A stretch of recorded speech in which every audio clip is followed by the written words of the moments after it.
नमस्कार, मी प्रणाली भोसले. माझे कोकणच्या प्राईम टाईम बुलेटिनमध्ये आपल्या सर्वांचं मनपूर्वक स्वागत करते. बुलेटिनला सुरुवात करण्याआधी पाहूयात हेडलाईन्स. कमर्शियल गॅसच्या तुटवड्यामुळे 40% हॉटेल्स बंद. वडापाव चायनीज सेंटरचे शटर डाऊन. खेडमध्ये बेरोजगारीचा वाढता धोका. रत्नागिरी जिल्हा परिषदेच्या अध्यक्षपदी शिवसेनेच्या अस्मिता केंद्रे तर उपाध्यक्षपदी विलास चाळके यांची बिनविरोध निवड. मंडणगडला प्रथमच मिळाला मान.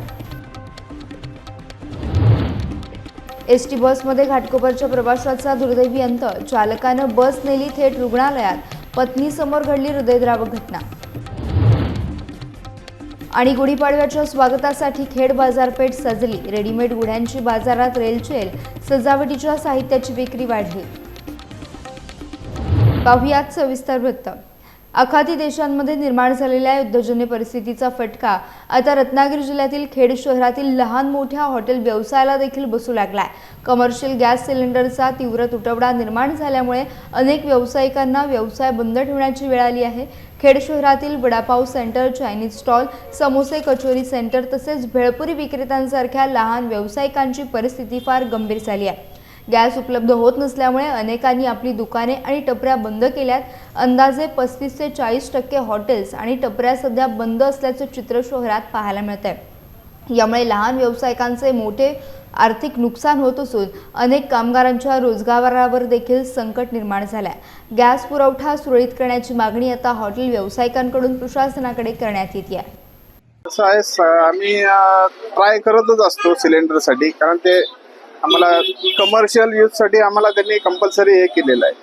त्यामुळे आता घरगुती तर भेटत नाहीत असं म्हणतात, कमर्शियल तर त्यांनी बंदच केले. म्हणतायत की येणारच नाहीत ह्याच्या पुढे, फक्त घरगुती येणार आहेत, कमर्शियल बंद केले. बघूया आता काय त्याचा प्रयत्न आमचे चालू आहेत. अजून कुठनं दुसऱ्या कंपनीकडनं किंवा रिलायन्स किंवा गो गॅस बघूया आता त्यांच्याकडे अवलंबून त्यांच्यासाठी काय करायला लागेल आम्हाला. इलेक्ट्रिकचा वापर का नाही करत? इलेक्ट्रिकसाठी मला वाटतंय बघूया, प्रयत्न चालू आहेत. मला जरा ते डेमो वगैरे बघायला लागतील, त्याशिवाय. तुमचं किती नुकसान झाले आणि किती लोक तुमच्या आज घरी बसून आहेत? आता कसं आहे, आता 5-6 जण माझ्याकडे कामगार आहेत, त्यांचं ते आता घरीच आहेत. म्हणजे आजचा 3रा दिवस आहे सिलेंडर नसल्यामुळे. रत्नागिरी येथे गृहराज्यमंत्री योगेश कदम यांनी पत्रकार परिषद घेत जिल्ह्यातील विकास कामांबाबत महत्त्वाची माहिती दिली. या पत्रकार परिषदेत बोलताना त्यांनी रत्नागिरी जिल्ह्यातील 2 महत्त्वाच्या प्रकल्पांना प्रशासकीय मंजुरी मिळाल्याचं जाहीर केलं आहे. पोयनार आणि न्यू मांडवे या 2 प्रकल्पांसाठी शासनाकडून निधी मंजूर करण्यात आला असल्याचं देखील त्यांनी सांगितलं.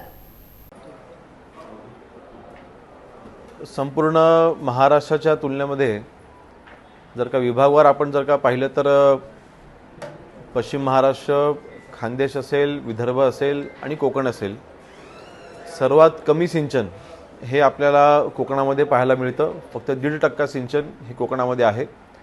आणि त्या अनुषंगाने कोकणामधील जे रखडलेले प्रकल्प आहेत, विशेषतः जलसंपदा विभागाचे जे रखडलेले प्रकल्प आहेत ते मार्गी लागले पाहिजेत. ह्याकरिता गेली अनेक वर्ष सन्माननीय रामदासभाईंनी संघर्ष केला आहे. गेली अनेक वर्ष, आता मागील 6 वर्ष मी आमदार म्हणून काम करत असताना माझ्या मतदारसंघामध्ये आणि रत्नागिरी जिल्ह्यामधील ह्या जलसंपदाच्या प्रकल्पांना गती मिळावी किंवा त्यांच्या सुपरमा ज्या रखडलेल्या आहेत त्या मिळाव्यात, ह्याकरता मी विशेष प्रयत्न करत होतो. आणि या सर्वांचा पाठपुरावा करत असताना आज अतिशय आनंदाची बातमी आहे. महाराष्ट्र राज्याचे मुख्यमंत्री माननीय देवेंद्र फडणवीस साहेब असतील, उपमुख्यमंत्री माननीय एकनाथ शिंदे साहेब असतील, दोघांची मनापासून आभार मानतो. आज रत्नागिरी जिल्ह्यामध्ये 2 प्रमुख प्रकल्प खेड तालुक्यामधील हे असलेले प्रकल्प म्हणजे पहिला म्हणजे पोयनार. जवळपास मागील 20-25 वर्ष ह्या धरणाचं काम रखडलेलं आहे, थांबलेलं होतं. त्यासोबतच न्यू मांडवे हा जो प्रकल्प आहे त्याचे देखील काम 20-25 वर्ष मागील हे रखडलेलं काम होतं. दोन्हीही कामांना ही सुधारित प्रशासकीय मान्यता ही प्रदान करण्यात आलेली आहे. पोयनारकरता जवळपास 265 कोटी आणि न्यू मांडवे ह्या प्रकल्पाकरता जवळपास 195 कोटीचा निधी हा मंजूर झालेला आहे. त्याची सुधारित प्रशासकीय मान्यता ही देण्यात आलेली आहे.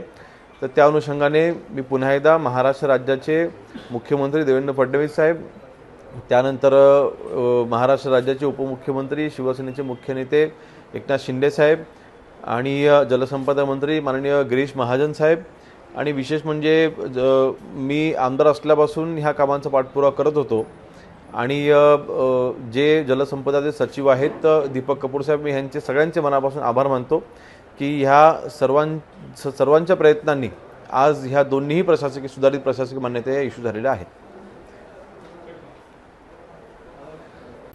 रत्नागिरी जिल्हा परिषद अध्यक्षपदी मंडणगड तालुक्यातील जिल्हा परिषद सदस्य अस्मिता केंद्रे यांची निवड निश्चित करण्यात आली असून आज अधिकृतपणे अध्यक्षपदाची धुरा त्यांनी सांभाळली.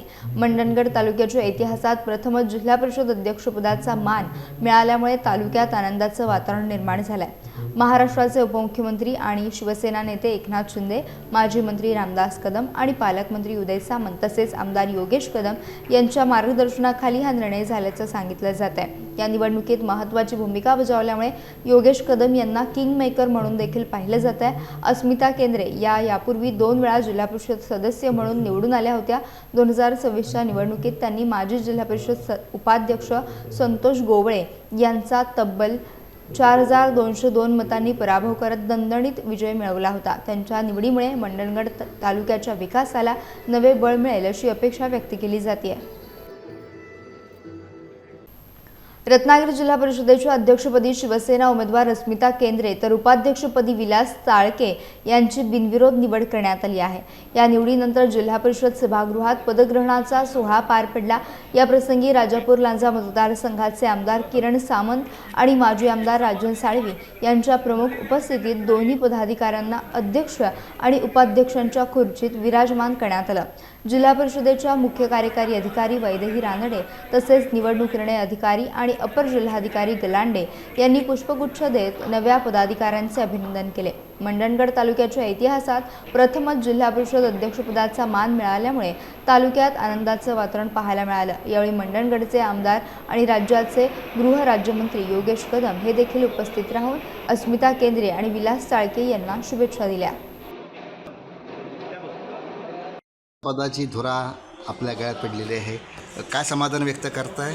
मला या निमित्ताने सांगायचं होतं, मला खूप आनंद होतो आहे की माझ्या रूपाने आज मंडणगडला, माझ्या मंडणगड तालुक्याला न्याय मिळाला आहे. मला सर्वसाधारण म्हणजे ओपनची जागा असून सुद्धा मला उमेदवारी दिली गेली आणि ही उमेदवारी देत असताना एक पुढील दृष्टिकोन नजरेसमोर ठेवण्यात आला. मला माझ्या मतदारसंघातील माझ्या मतदारांनी आणि माझ्या तालुक्यातील सर्व लोकांनी मला चांगल्या पद्धतीनं चांगल्या मताने निवडून दिलं. त्याबद्दल मी प्रथम मतदारांचे आभार मानते.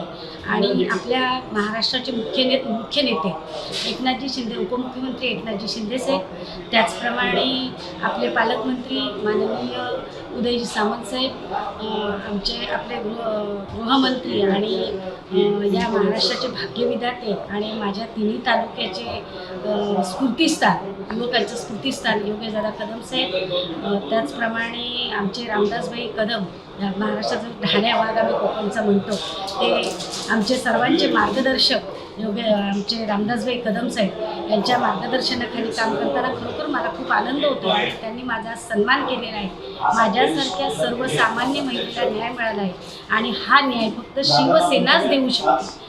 त्याचप्रमाणे किरण भैया सावंत साहेब हे सुद्धा कायम आम्हाला मार्गदर्शक स्थानी आहेत आणि त्यांचा या विजयामध्ये आणि माझ्या यशामध्ये मोठा वाटा आहे असं मी म्हणेन. आणि मला जे पद मिळालं आहे, माझ्या मंडणगडचा जो सन्मान राहिला आहे, तो सन्मान असाच अबाधित ठेवण्याचं काम मी करेन. माझ्या कारकिर्दीमध्ये मला जी काही कारकीर्द मिळेल त्या कारकिर्दीमध्ये मी माझ्या तालुक्याचा आणि पूर्ण जिल्ह्याचा विकासात्मक कायापालट करण्यासाठीचा खूप प्रयत्न करेन. आणि दादा, पालकमंत्री उदयजी सामंत साहेब आणि रामदासभाई कदम साहेब, किरण भैया सामंत साहेब यांच्या मार्गदर्शनाखाली मी कायम काम करत राहीन आणि आपल्या तालुक्याचा विकास साधेन, जिल्ह्याचा विकास साधेन. रायगड जिल्ह्यातील म्हसळा पंचायत समितीवर उपसभापती पदासाठी राष्ट्रवादी काँग्रेसचे बबन मनवे यांची बिनविरोध निवड करण्यात आली आहे. नुकत्याच पार पडलेल्या पंचायत समिती आणि जिल्हा परिषद निवडणुकीत अजित पवार गटाच्या राष्ट्रवादी काँग्रेसला एकहाती सत्ता मिळाल्यानंतर ही निवड झाली आहे. दरम्यान पंचायत समितीचे सभापती पद अद्याप रिक्त राहिले कारण या पदासाठी अनुसूचित जाती महिला आरक्षण असून त्या गटातून सदस्य निवडून न आल्यामुळे सध्या हे पद रिक्त ठेवण्यात आलं आहे. यामुळे उपसभापती बबन मनवे हेच सध्या प्रभारी सभापती म्हणून पंचायत समितीचा कारभार पाहणार आहेत. मनवे हे रायगड जिल्हा परिषदेचे माजी सदस्य तसेच कृषी सभापती राहिले असल्यानं त्यांना प्रशासनाचा चांगलाच अनुभव आहे. त्यामुळे त्यांच्या नेतृत्वात पंचायत समितीचा कारभार सुरळीतपणे सुरू राहील अशी अपेक्षा व्यक्त केली जाते.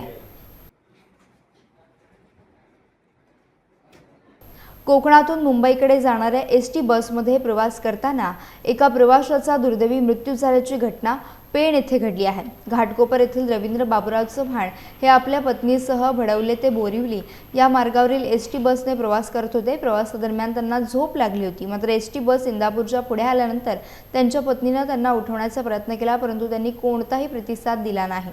त्यामुळे पती बेशुद्ध झाल्याचे लक्षात येताच पत्नीने बस चालक आणि वाहकांना याबाबत माहिती दिली. तात्काळ चालकाने एसटी बस पेण उपजिल्हा रुग्णालयात नेली. डॉक्टरांनी तपासणी केल्यानंतर रवींद्र चव्हाण यांना मृत घोषित केले. अचानक पतीचा मृत्यू झाल्याने पत्नीवर दुःखाचा डोंगर कोसळला. या घटनेची माहिती मिळताच पोलीस घटनास्थळी दाखल झाले असून पेण पोलीस ठाण्यात नोंद करण्यात आली आहे. चव्हाण यांचा मृत्यू नेमका कशामुळे झाला याबाबत पुढील तपास सुरू आहे. गाडी रामवाडी स्टँडपाशी असताना त्यांना अचानक चक्कर आली असं समजलं. त्याच्या सांगण्यावर असं समजलं की चक्कर आली. गाडी उभा केली, 5 मिनिट साईडला घेतली. नंतर पाणी मारलं थोडं. लगेच 10 मिनिटात पेनमध्ये गाडी घेऊन आलो स्टँडला. स्टँडला येऊन 2-5 मिनिटं बघितलं. रिक्षा साहेबांना सांगून विचारून बघितलं तर डायरेक्ट गाडी स्टँडला घेत रिक्षावाले थांबले नाहीत. डायरेक्ट गाडी स्टँडला आली. त्याचा खेळ ते मैत्री पार्क असा पाहतो. कुटुंब कधीपासून दुखायला लागले त्यांच्या छातीत? कल्पना त्याची काही कल्पना नव्हती. त्यांनी काय तसे बोलले बी नाहीत. पण इथं रामवाडीपाशी आल्यानंतर समजलं की थोडे आजार. मग दवाखान्यात आल्यावर त्यांचे हे झालं का? दवाखान्यात आल्यावर हे झालं का? गाडीमध्ये झालं. चल, थँक्यू. हिंदू नववर्षाचे प्रतीक मानल्या जाणाऱ्या गुढीपाडव्याच्या पार्श्वभूमीवर खेड शहरातील बाजारपेठ सध्या उत्साहानं सजली आहे. बाजारात विविध प्रकारच्या आकर्षक रेडीमेड गुढ्या विक्रीसाठी उपलब्ध झाल्यामुळे नागरिकांमध्ये खरेदीचा उत्साह पाहायला मिळतोय. गुढीसाठी लागणारे आकर्षक वस्त्र, गडू, फुलांच्या माळा, साखरेच्या गाठी आणि विविध सजावटीचे साहित्य बाजारात दाखल झाले. पारंपरिक गुढ्यांबरोबरच आधुनिक गरजांचा विचार करून तयार करण्यात आलेल्या रेडीमेड गुढ्यांना ग्राहकांकडून चांगला प्रतिसाद मिळतोय. विशेषतः 2 ते 2.5 फूट उंचीच्या तयार गुढ्या फ्लॅट, लहान घरे किंवा कार्यालयांसाठी अधिक पसंतीस उतरत आहेत. बदलत्या शहरी जीवनशैलीमुळे सर्व साहित्य गोळा करून गुढी उभारणे अनेकांना शक्य होत नाही. त्यामुळे व्यापाऱ्यांनी तयार गुढ्यांची विक्री सुरू केली असून त्याला चांगला प्रतिसाद मिळतोय. आकर्षक सजावट, सुबक डिझाईन आणि सहज उभारता येण्याची सोय यामुळे खेड बाजारपेठेतील या रेडीमेड गुढ्या नागरिकांचं विशेष लक्ष वेधून घेत आहेत. नवी मुंबईत 2 दिवस चालणाऱ्या बाल मराठी संमेलनाला आज उत्साहात सुरुवात झाली. मराठी भाषा, साहित्य आणि संस्कृतीची गोडी लहानपणापासूनच मुलांमध्ये निर्माण व्हावी या उद्देशाने सिडको प्रदर्शन केंद्रातील साने गुरुजी बालनगरी येथे या संमेलनाचं आयोजन करण्यात आलं होतं. संमेलनाची सुरुवात छत्रपती शिवाजी महाराज चौक ते सिडको प्रदर्शन केंद्र अशी भव्य शोभायात्रा काढून करण्यात आली. या संमेलनासाठी स्वर्गीय दिबा पाटील मुख्य मंच आणि डॉक्टर जयंत नारळीकर उपमंच असे 2 स्वतंत्र मंच उभारण्यात आले आहेत. या 2 दिवसांच्या कार्यक्रमात बालनाट्य, परिसंवाद, नाट्यप्रयोग तसेच कवी संदीप खरे आणि गीतकार सलील कुलकर्णी यांचा अगोबाई ढगोबाई हा विशेष कार्यक्रम आयोजित करण्यात आला. संत साहित्य, क्रीडा, बालकवी संमेलन आणि मुलींची सुरक्षितता यांसारख्या विषयावर देखील परिसंवाद होणार आहेत. या संमेलनाला विद्यार्थी, शिक्षक आणि पालकांनी मोठ्या संख्येनं सहभागी व्हावं असं आवाहन महापौर सुजाता पाटील, उपमहापौर दशरथ भगत आणि विरोधी पक्षनेते विजय चौगुले यांनी केलं आहे. मराठी भाषा विभागामार्फत गेल्या वर्षभरामध्ये खूपच नवीन उपक्रमांची सुरुवात करण्यात आलेली आहे. उदाहरणार्थ जिल्हा पातळीवरती घ्यायचं जिल्हा साहित्य संमेलन, त्याचप्रमाणे बाल साहित्य संमेलन, युवा साहित्य संमेलन आणि महिला संमेलन. यातलं बाल संमेलन याची सुरुवात आज वाशी येथे नवी मुंबईत सिडको कन्व्हेन्शन सेंटरमध्ये होते आहे. यामागची भूमिका मराठी भाषा विभागाची अशी आहे की विविध घटकांमध्ये साहित्याबद्दल, भाषेबद्दल, मराठी संस्कृतीबद्दल प्रेम वाढीस लागावं, त्याच्याबद्दलचा अभिमान जागृत व्हावा या दृष्टिकोनातून हे खास बालांसाठीचं बालसंमेलन आपण आयोजित केलेलं आहे. हे पहिलंच राज्य पातळीवरील संमेलन आहे आणि असंच संमेलन दरवर्षी होत राहणार आहे. कारण बालसंमेलन भरवण्याचं हे धोरण मराठी भाषा विभागाने आता अंगीकारलेलं आहे. या संमेलनामध्ये विविध वयोगटातल्या वयोगटातल्या मुलांना अतिशय आवडेल अशा पद्धतीचे काही उपक्रम आम्ही आखलेले आहेत. सुंदर असे स्टॉल्स आहेत, मुलांसाठी खेळ आहेत, मुलांसाठी शोभायात्रा आत्ताच संपन्न झालेली आहे, त्याचबरोबर बालनाट्य आहे आणि याच प्रमाणे बालांच्या बद्दलच्या साहित्याची चर्चा ही सुद्धा या संमेलनात होणार आहे. मला असं वाटतं की मराठी भाषा विभागाने अतिशय उत्साहाने आखलेल्या उपक्रमाला बालकांच्या पालकांचा आणि सगळ्या समाजाचाच खूप चांगला प्रतिसाद मिळतो आहे, ही आनंदाची गोष्ट आहे.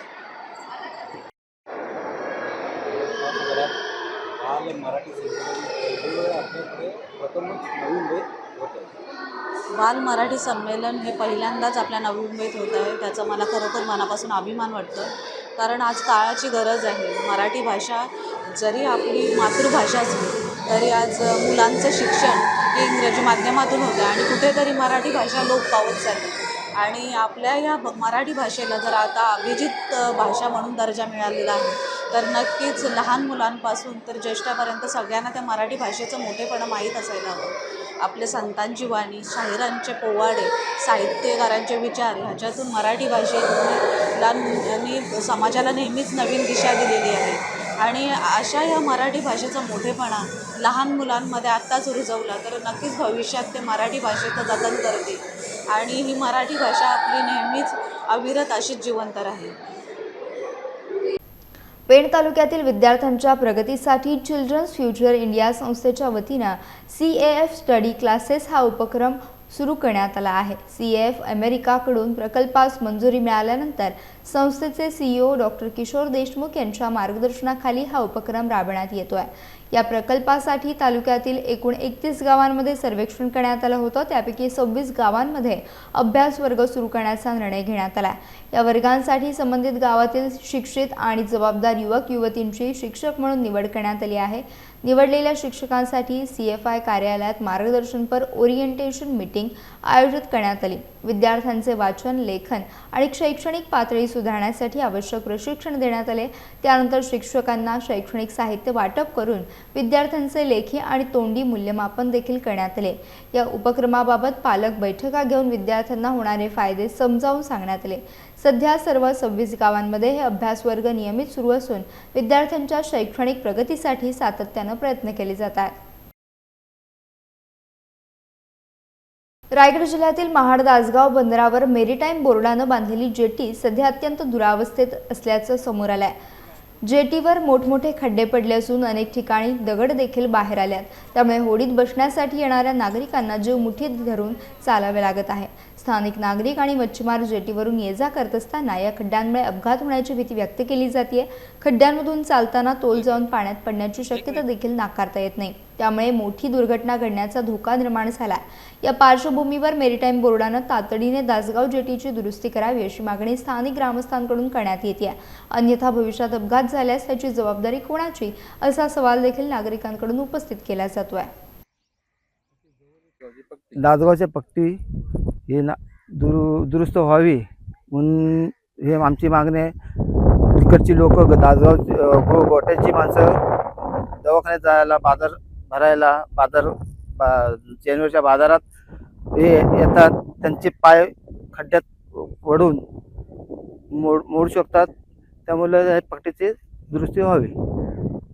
रायगड जिल्ह्यातील कर्जत तालुक्यात गॅस टंचाईमुळे पर्यटन व्यवसायावर मोठा परिणाम होण्याची शक्यता निर्माण झाली आहे. कर्जत परिसरात सुमारे 5,000हून अधिक रिसॉर्ट्स आणि हॉटेल व्यवसाय सुरू आहेत.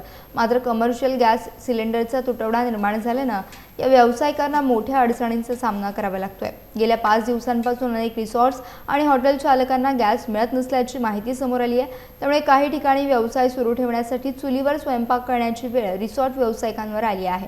आखाती देशांमध्ये निर्माण झालेल्या युद्धजन्य परिस्थितीचा परिणाम इंधन पुरवठ्यावर झाला असून त्याचा थेट फटका आता पर्यटन व्यवसायाला बसत असल्याचं व्यावसायिक सांगत आहेत। पर्यटनासाठी प्रसिद्ध असलेल्या कर्जत परिसरात हजारो रिसॉर्ट चालक आणि हॉटेल व्यावसायिक आता गॅस टंचाईमुळे चिंतित पडलेत। कर्जत तालुक्यात 4 ते 5 हजार रिसॉर्ट धारक आहेत, फार्म हाऊस धारक आहेत, तसेच अनेक हॉटेल व्यावसायिक आहेत, वडापाव विक्रेते आहेत। आज तालुक्यामध्ये गॅसचा तुटवडा असल्यामुळे अनेक हॉटेल बंद करण्याच्या मार्गावर आहेत। तालुक्यातील कलम बाजारपेठ असेल, कशेळे बाजारपेठ असेल, डिक्सळ बाजारपेठ असेल, नेरळ असेल किंवा कर्जत असेल, या प्रत्येक बाजारपेठेमधले अनेक हॉटेल व्यावसायिक म्हणजे वडापाव विक्रेते असतील, हे तिथे आपले हॉटेल बंद करण्याच्या मार्गावर आहेत। तसेच जे रिसॉर्ट धारक आहेत, ज्यांच्याकडे जागा मुबलक आहेत, फाटी अवेलेबल आहेत, त्यांनी चुलीवरचं जेवण पर्यटकांसाठी बनवण्याचं काम चालू केलेलं आहे। अनेक रिसॉर्ट्सवाले आहेत, त्यांनी आता हा पर्याय निवडलेला आहे, कारण प्रत्येकाला व्यवसाय हा जिवंत ठेवण्यासाठी ह्या गोष्टी कराव्या लागत आहेत। कोकणच्या पवित्र मातीत सध्या शिमगोत्सवाचा अभूतपूर्व उत्साह पाहायला मिळतोय। ठिकठिकाणी ग्रामदेवता आपल्या लाडक्या भक्तांच्या भेटीसाठी आणि आशीर्वाद देण्यासाठी घरघरात दाखल होत आहेत। रत्नागिरी जिल्ह्यातील संगमेश्वर तालुक्यातील कुचांबे गावकरवाडी रेमजेवाडी येथे श्री गंगावरदान देवीचा वार्षिक पालखी सोहळा अत्यंत भक्तिमय वातावरणात पार पडला। देवीचे आगमन होताच उपस्थित भाविकांनी मोठ्या उत्साहात पुष्पवृष्टी आणि फटाक्यांची जंगी आतिषबाजी केली। पारंपरिक वाद्यांच्या आणि ढोल ताशांच्या निनादात पालखी नाचवत देवीने घरोघरी जाऊन ग्रामस्थांना दर्शन दिले। रात्रीच्या वेळी वरदानी वाघजाई काळकाई कलापथक कोजबी यांच्या वतीनं पालखी नृत्याचा अत्यंत प्रेक्षणीय असा कार्यक्रम आयोजित करण्यात आला होता। जयराम डिके आणि विष्णू वाडेकर यांच्या नेतृत्वाखाली या कलापथकानं आपल्या सादरीकरणानं उपस्थितांची मने जिंकली। या मंगलमय सोहळ्यासाठी पंचक्रोशीतील भाविकांनी आणि ग्रामस्थांनी मोठी गर्दी केली होती। कोकणची समृद्ध लोकसंस्कृती आणि भक्तीचा अनोखा संगम या सोहळ्याच्या निमित्तानं पुन्हा एकदा प्रकर्षानं समोर आला। पाहुयात या पालखी नृत्याची काही क्षणचित्रे।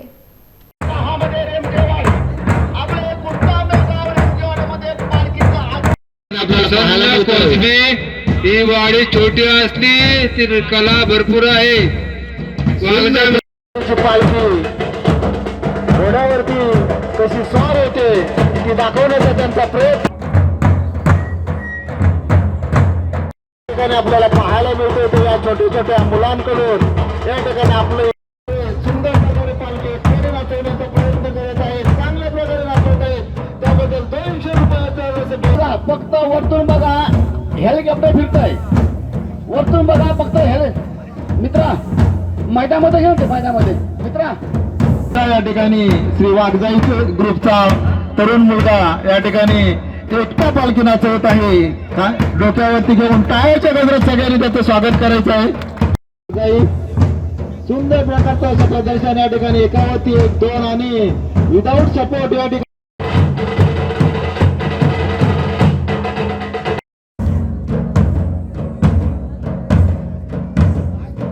आपल्या कलांचं प्रक्षेपण रथ आकलताना आणि आपल्या श्री गंगा संभा गंगावर्धन या ठिकाणी या रथामध्ये बसलेले आहेत।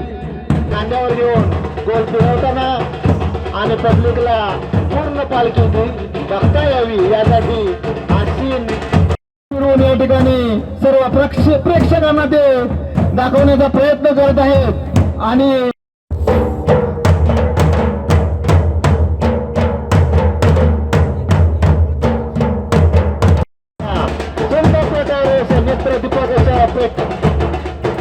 सीन त्यांच्याकडून या ठिकाणी दाखवण्यात येत आहे। नेत्रदीपकाचा सीन त्यांचं कौतुक करण्यासाठी टाळ्या वाजवायच्या आहेत। आपल्या गुहागर तालुक्यातील जामसूद गावात शिमगा उत्सवाच्या निमित्तानं ग्रामदेवतेची सोनसाळवी आणि श्री चंडिका देवीच्या पालखीचं घरोघरी मोठ्या भक्तिभावानं स्वागत करण्यात येत आहे। हजारो वर्षांची परंपरा जपणारा हा सोहळा आजही गावात उत्साहात साजरा केला जात असल्याचं पाहायला मिळत आहे। जामसूद येथील दीपक अनंत वळंजू यांच्या मूळ घरी पालखीचं आगमन होताच संजय वळंजू, सुहास वळंजू आणि कुटुंबियांनी भक्तिभावानं पालखीचं स्वागत केलं। यावेळी गावातील भाविकांनी जयघोष करत उत्साहपूर्ण वातावरणात पालखीची मनोभावे पूजा केली. मानाच्या पालखीतील देवीची विधिवत पूजा करण्यात आली. उद्योजिका वैदेही वळंजू यांच्यासह महिलांनी देवीची मनोभावे पूजा करून पारंपरिक पद्धतीनं ओटी भरली. या धार्मिक सोहळ्यामुळे जामसुद या गावात शिमगा उत्सवाचा भक्तिमय आणि आनंदमय माहोल पाहायला मिळतोय. यासह प्राईम टाईम बुलेटिनमध्ये वेळ झाली. इथेच थांबण्याची भेटूयात नवीन बुलेटिनसह. तोपर्यंत तुम्ही कुठेही जाऊ नका. पाहत राहा फक्त माझे कोकण.